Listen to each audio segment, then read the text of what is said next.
முயன்றால் முடியாதது எதுவும் இல்லை அப்படிங்கிறது பார்த்துதான் இந்த எம்எஸ் ஸ்டோரி. எப்படி ஒரு பட்டிக்காட்டை பொறுத்தவரை எங்க ஊர் கோயம்புத்தூர் மாவட்டம் சூலூர் பக்கம் அப்பநாயக்கப்பட்டி, எப்படி பட்டிக்காட்டை பிறந்த ஒருத்தர் பாம்பே வரைக்கும் போய், அதுவும் தமிழ்நாட்டில் பிறந்த ஒருத்தர் வடநாட்டில் உட்கார்ந்து மார்வாடி குஜராத் எல்லாத்தையும் ஒரு சேலஞ்ச் பண்ணி ஒரு பிசினஸ் பண்ணி ஒரு நேஷனல் லீடர் எப்படி ஆனாரு அப்படின்னு வாங்கிட்டாங்க. தமிழ்நாட்டில் இருந்தா ஹிந்தியே பேச மாட்டோம், ஹிந்தியே படிக்காது, எப்படி வடநாட்டுல ஹிந்தியில மேடியில பஞ்ச்லைனா பேச கேட்கறது ஒரு டிரான்ஸ்பர்மேஷன்.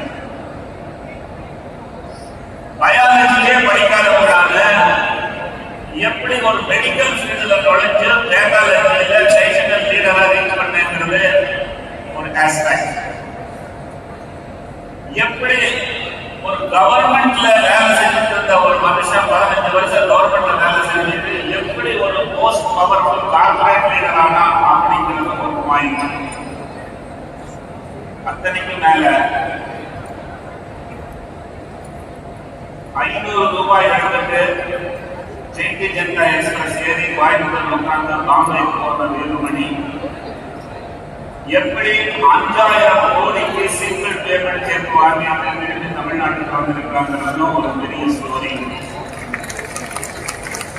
நான் என்ன கற்றுக்காக பயங்கரமான ஹீரோ, பயங்கரமான சாதனையாளர்கள் சொல்றதுக்காக இதெல்லாம் சொல்லல. என் மாதிரி தமிழ் மீடியத்தில் படிச்சவங்க, என் மாதிரி single teacher, one class teacher பள்ளியில படிச்சவன் எப்படி ஒரு பிஎஸ்சி முடிக்கிறக்கே கஷ்டப்பட்டு பாம்பே போனா, இது எல்லாத்தையும் சேர்த்துதான் இந்த என்டையர் ஸ்டோரி. நான் லைப்ரரியில தான் படிச்சேன், ஏன்னா எனக்கு டெக்ஸ்ட் புக் வாங்குறதுக்கே காசு இல்லை. March 19 I was over.